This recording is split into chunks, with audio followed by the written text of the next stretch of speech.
Okay, continuing recording.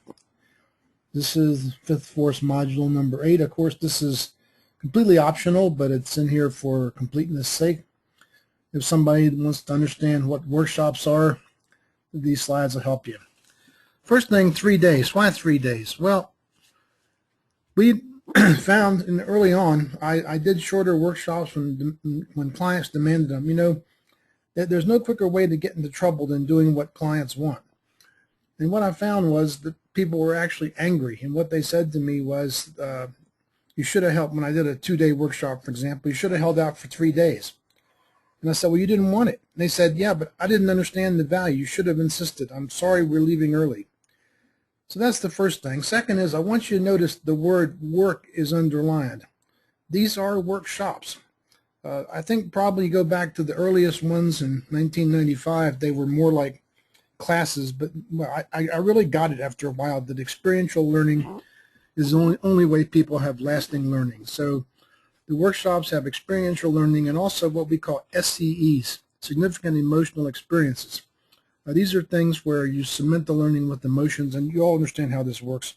You can probably remember where you were in great detail when you had some emotional experience like death of somebody important, this kind of thing.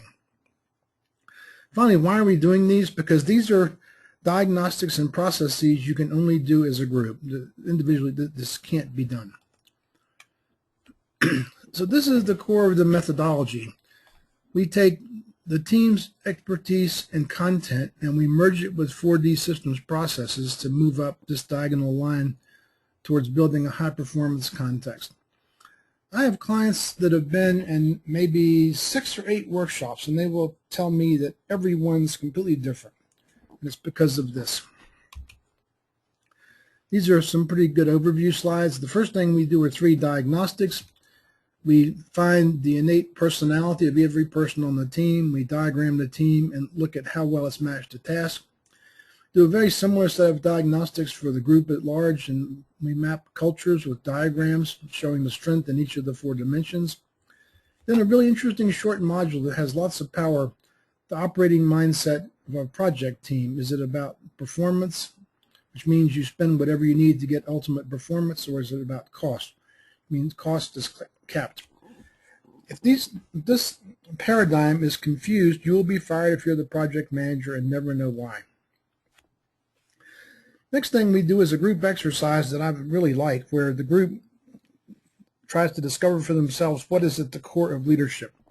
And you will inevitably find that it's about mindset or attitude, which is never taught. And the reason is people don't have a coordinate system. So the 4D system breaks mindset into 2 components you can measure and manage: emotions and storylines, and those are the next 2 exercises, diagnostics. Then, of course, the 8 behaviors that are that unify everything in the 4D system: my book, assessments, workshops, context shifting worksheet, and so forth. And then early on in the workshop, way back here, the team identifies what we call elephants in the room. These are uncomfortable truths nobody wants to talk about.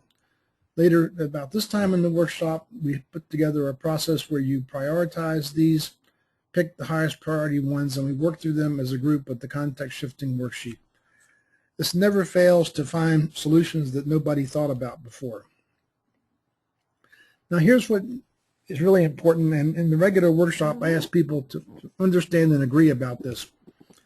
Low functioning teams are going to have a real tendency for people to trade their storylines like they do at work back and forth that are off the axis. They're not relevant to the 4D methodology. This is a wasted opportunity, and in the first hour of a workshop, I tell the group, if this is what they want to do, no problem, but I'm leaving. I'm not going to stand around and waste my time if they want to do this. We're here to go up this line, not sit on this bottom x-axis.